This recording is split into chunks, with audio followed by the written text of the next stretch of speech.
live on your tablet, phone, and the KUTV app. This is 2 News Live. It is. Thanks for joining us on 2 News Live. I'm Brian Schnee. It is Tuesday, March 26th. Going in depth tonight on that bridge collapse in the Port of Baltimore and the impacts it could have here at home in Utah. As we go in depth tonight, you can always get in touch with us during the show. Would love to hear from you. This is something you've probably seen floating around on the social media platform of your choice. You've likely seen the video that we're about to show you, but anything that you'd like to share with it, use the hashtag 2 News Live. You can always comment on any of the live streams on YouTube, on Facebook Live. We are also streaming live on the KUTV app and the KUTV.com. So there's a lot of different places you can see it, but also weigh in on the socials. At least 6 people are still missing and presumed dead after a cargo ship lost power and rammed into that major bridge in the Port of Baltimore. You see the video here. Of course, it caused that bridge, which spans more than a mile, to collapse. And it is just stunning to see for all the wrong reasons. The NTSB is collecting information on the container ship that hit the Francis Scott Key Bridge, including its safety history, its owner, its operator, and the crew aboard that ship. That massive ship struck the support pillars of the bridge. You can see it crumble here once again, and now an aerial shot showing that massive ship there and what was left of the bridge. The crew aboard the 974-foot vessel notified state officials that the ship had lost propulsion and that hitting the bridge was a real possibility. Maryland's governor says that heads up likely saved lives. We're thankful that between the Mayday and the collapse that we had officials who were able to begin to stop the flow of traffic. Again, that massive ship striking the pillars in the middle of the night. 12 million vehicles crossed Baltimore's Key Bridge last year. And the port itself handled a record amount of cargo. 15,000 jobs depend on the Port of Baltimore.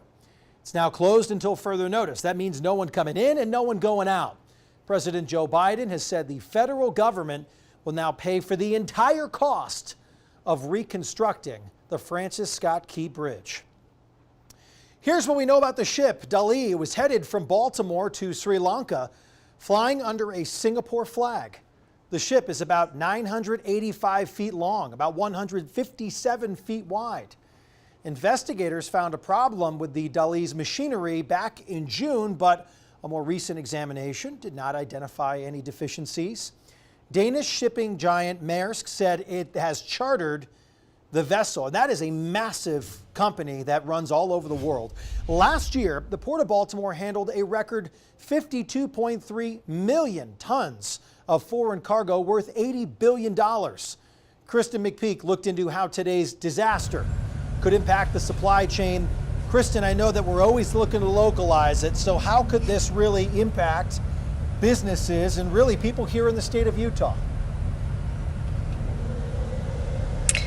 Hey, so the short answer is yes, it will impact us. The longer answer is more along the lines of we won't really see these impacts necessarily. I mean, your everyday Utahn going to the grocery store, looking to buy a car, whatever we do here is really not going to notice it. But we could see the direct suppliers get those direct hits from this possibly, and we don't know what that cargo ship was carrying, and so it's really unclear how this will impact things. But the bottom line is that port is closed, and that's a main place for things to go in and out of, and how it could affect us, we'll have to see. Kristen, what's interesting to me is I didn't know a lot about this bridge or the impacts of the Port of Baltimore before all of this comes out today and before reporting from folks like yourself. So I'm curious to what you learned today. What did you learn about the intricacies of the Port of Baltimore? What did you learn about the supply chain? I'm fascinated to hear, because the more information on a situation like this and its broader impacts, the better. Well, specifically, the Port of Baltimore is known for carrying a lot of automobile, whether it being cars or supplies, so anything within that category. Now, here in Utah, we are so far away that we can still feel some sort of interconnected impact, but geographically, the places that are close to Baltimore will start to feel that. But a lot of our imports and supply and resources, they come from the Los Angeles area. That's where our ports are. And so here in Utah, we get a lot of our supplies. Obviously, we don't get those through boats, but trains and along the highways with trucks. So those are kind of our main corridors of incoming supply or resources. So that's something that I kind of learned today. Well, good information. Thank you, Kristen. It's interesting to note that that still could have some spillover impact for us here in Utah. Let's continue to go in depth on this tonight. Earlier today, we spoke with two engineering professors from Utah State University. Here is their response to what happened in Baltimore overnight. I would say it's a bit shocking to see. Of course, as you see any major structure or whether it's a building or a bridge or something like that, when it completely collapses, it definitely comes as a shock. Without proper protection around it, when a barge or something similarly massive collides with it, this is the result. And it's really quite unfortunate, but it's honestly, this might be a bit of speculation, but I think it's bound to happen again unless we take measures to mitigate for these types of things.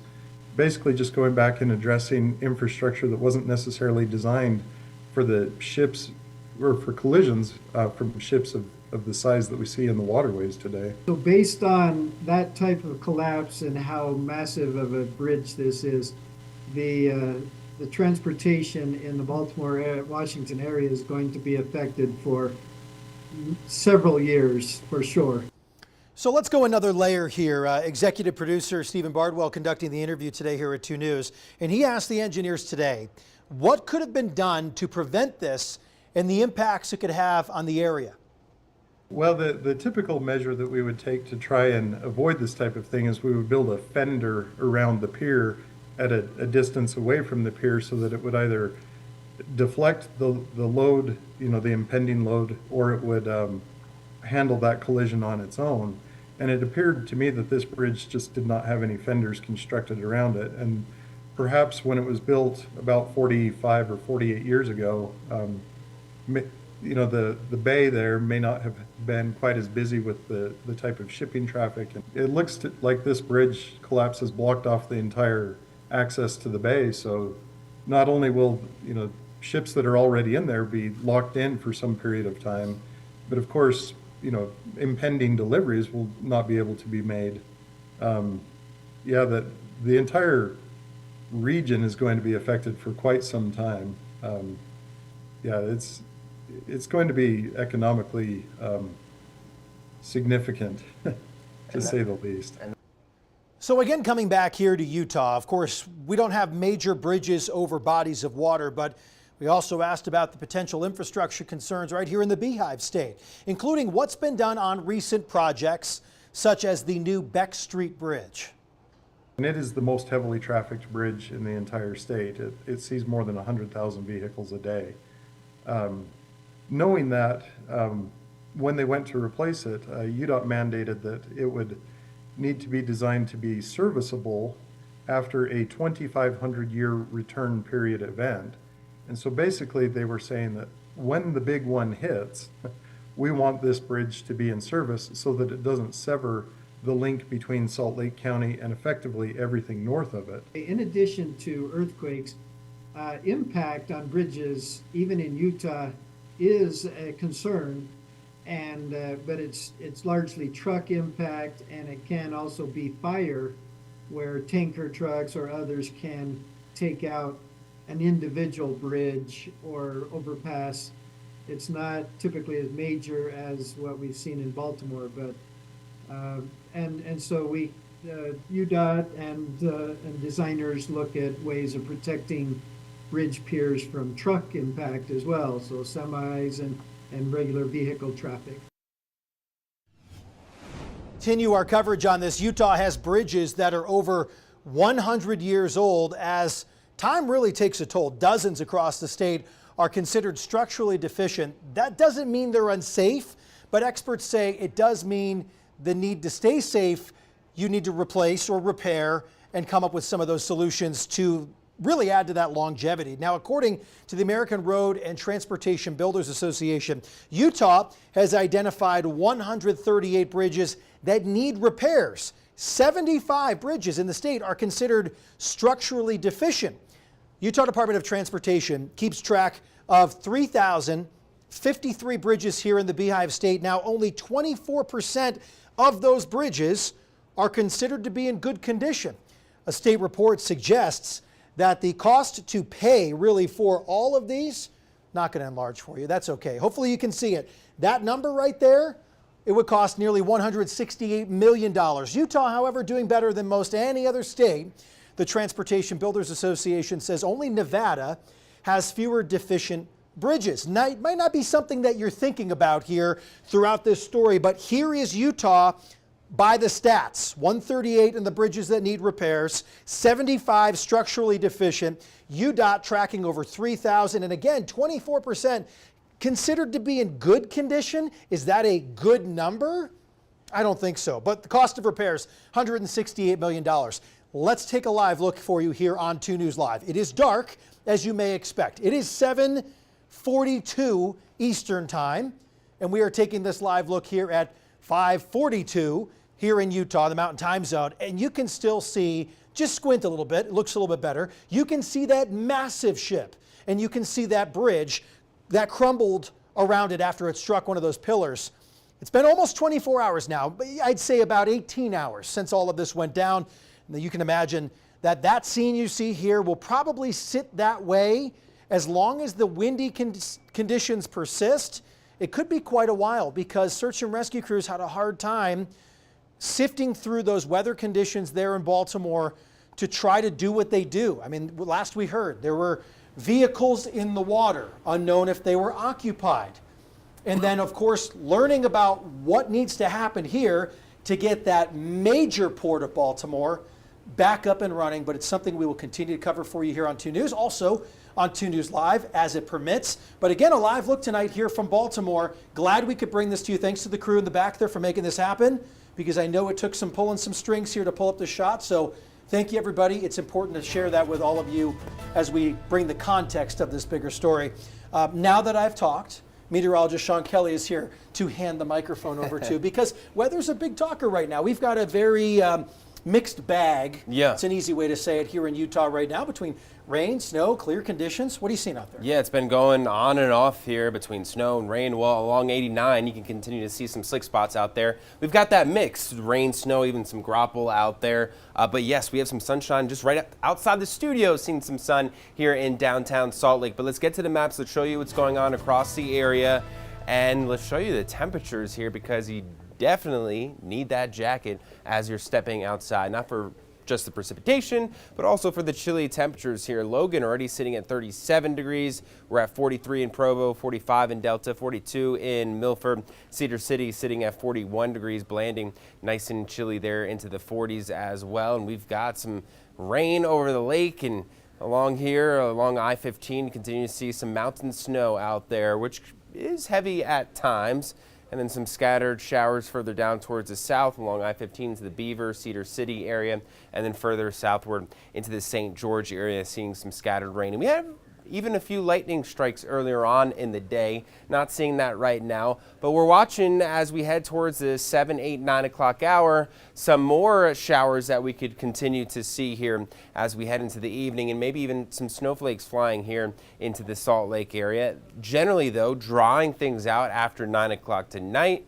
And then look at this. We've got a gorgeous day tomorrow, plenty of sunshine, and then warmer conditions, a little bit better. But here's our next storm system already moving in Thursday morning up along the northern Wasatch Front into the Idaho border, then all along the Wasatch Front as we head towards the middle of the day down here along I-15, Provo, northward into Logan, and then back out towards the west, mainly valley rain and mountain snow. Then that precipitation moving further down towards the south late Thursday night into Friday morning. It's into the central part of the state. Could see some snow here into those higher elevations continuing on, and then starting to dry things out. But we've seen some good rain here so far this month, 1.5 inches, and we're going to continue to add to that. Some of the models here showing through the weekend maybe another inch of rain, especially from Nephi down through Richfields, all the way up through the Salt Lake area. Could see maybe close to at least 1 to 2 inches of at least the water equivalent of rain. 5 to 10 inches here heading through the weekend.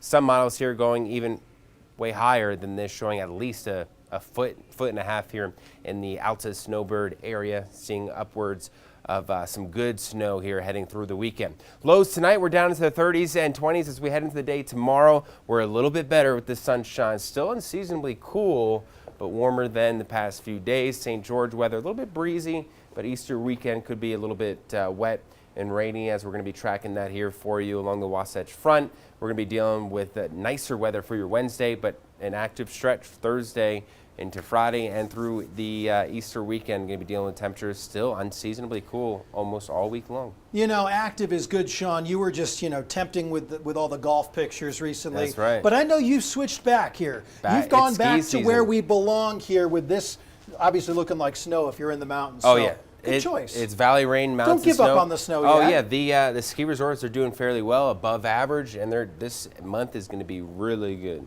for them. I was in St. George yesterday. This was the name of the game here. I mean, Yeah, it was breezy breezy. It was warm. It was refreshing. It's nice to have those warmer temps. But, man, that wind gust keeps you honest. That's for sure. You're also getting it in Salt Lake City. Absolutely. Thank you, Sean. Remember to download our 2 News Weather app to know about the changes in your neighborhood. And it's a great app because you can use it. You can track where you're going and keep on the know with what's heading our way here. And as you saw in that 7-day forecast, it's unpredictable right now to most, but to this guy, that's his job, is to predict it. That's right. Thankfully, it's in your hands and not mine. Right. And you know what? Tomorrow, sunshine after all this active weather is going to be nice. But you want to get outside tomorrow because the active weather returns right after. So take that mental note with you tomorrow. Before you join us here on 2 News Live again tomorrow night, you need to have reported back and said that you went outside. That's right. Go for a and walk. Enjoy the sunshine. Yeah. Very good. Thanks for being with us here on this fine Tuesday evening. We'll do it again on a Wednesday and also on a Thursday and a Friday here at 5:30. Appointment viewing for you on YouTube and Facebook Live, also on the KUTV app and KUTV.com. Have a great night. We are back to do it again tomorrow. Good night.